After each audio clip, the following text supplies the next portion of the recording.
So, a quick overview of how the label process works. What are some things that you saw that you didn't know about before? All of it. Yeah. All of it? Yeah. I didn't know you drag a I message didn't over either. to the label at all. Okay. Now there's the thing that's kind of confusing for some people when it comes to the Google Mail part is there's always more than one way to do something. So someone might show you something, it's like, well, that's not how I did it.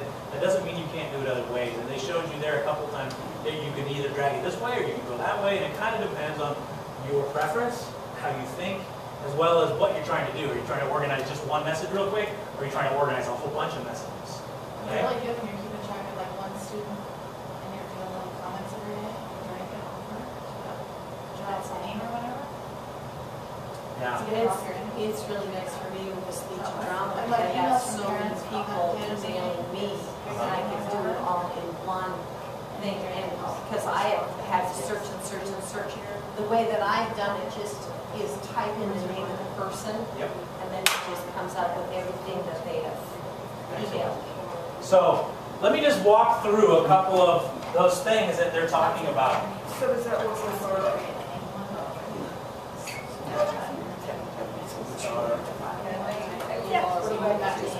Outlook? No. That's why I would encourage you to move over.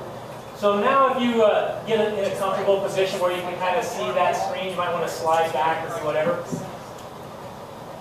Just going to go through that a little bit more, and feel free, I'm going to give you time to kind of mess around with stuff. And I would leave that tab open with the video, so you can go back and play it again, skip forward to a section where you're trying to figure something out. So here's my mailbox, and a couple things that I wanted to go over with you. I have my mailbox view in what's called a priority view, so it automatically chunks things up. That's an option that you can set up. You can have your mail come in just in one big inbox, or you can have it pre-sort your mail for you based on what's important. And so it starts to know what's important based on what you respond to and what you read as email, and you can come in and tell it. Next to the star button is this one over here that says mark this as important. And what it does is all mail that comes in, if it's coming from someone important, it throws it right up here at the top. And if it's not important, it throws it down here in the everything else. It still comes into my inbox, so it's not like stuff's skipping my inbox. It just puts it in a different place.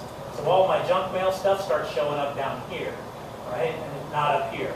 It has these other two sections in here, and I keep my email pretty clean because I use it like a to-do list a lot of times. So, and I use that, the labeling and getting all that stuff out of my inbox so that I can still access everything, but it's not in my inbox to find it. So that's why mine is different, and I'll show you how you can set that up.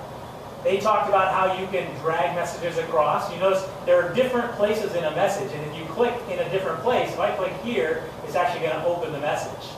If I click here, it's going to add a star, right? If I click here, it's going to put a checkbox in it.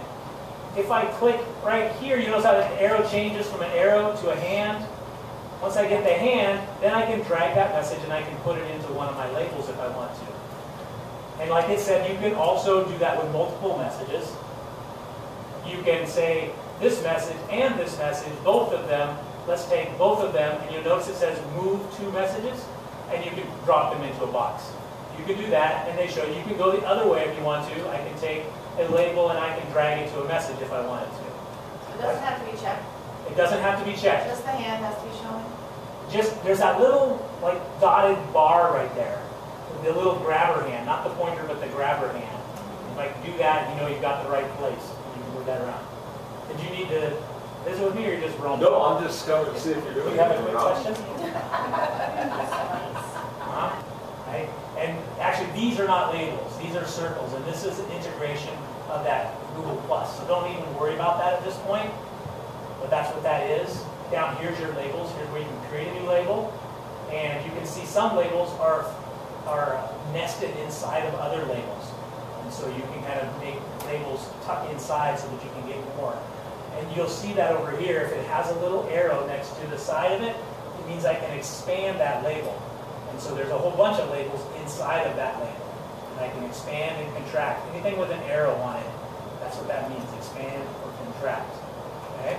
And that's how you can organize them over here to create some labels.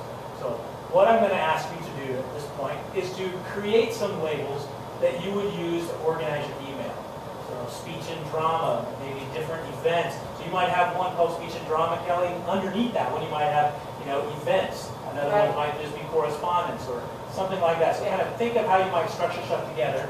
And in any of those ways, either from the settings here and going down to create new labels, or from down at the bottom here, or from, let me get back to my inbox, back here, clicking on one of those and saying create a new label or manage a label. Go ahead and do that. If you're doing it from here, though, that I would be then putting those messages into that email or into that label box. All right? Does that make sense, kind of? The only way for it to really make sense is to go do it. So.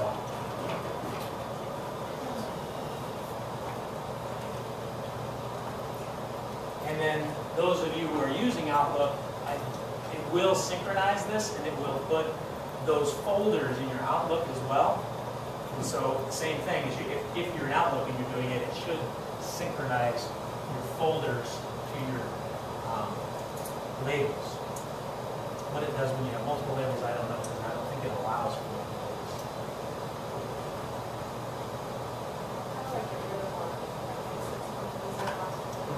So to get rid of one, see the little drop down arrow next to it? You have some, put on that, and you have some options right there. Or you could go to manage labels and do it from there. So it depends on what you want to do. Do you want to totally get rid of that label, or do you just not want to show it? Okay. So then you would just remove that label. And note, when you remove a label, you're not getting rid of the email.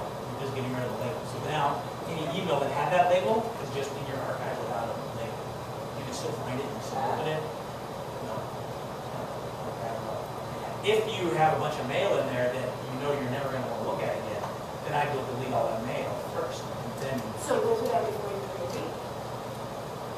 Like, I'm going to throw it out before. So for example, click on the label. Click off that label there. I'll click on the label. And that's the mail that's in there. Is that any of that mail you're going to want to look at again? No. Then select it all, either one at a time or up here and we'll select it and then show it. Okay. Just to show you, click up here. And they'll went away. Click on there and then I'll come back. And you have to click on it. And then just click delete. And it will delete all of those messages. Okay?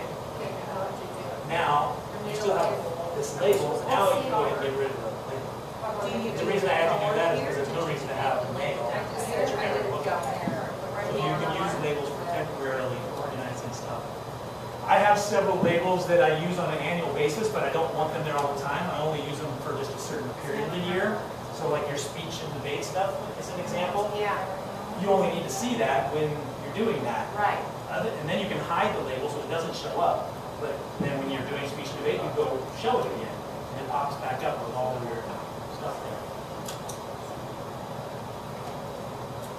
So I have one already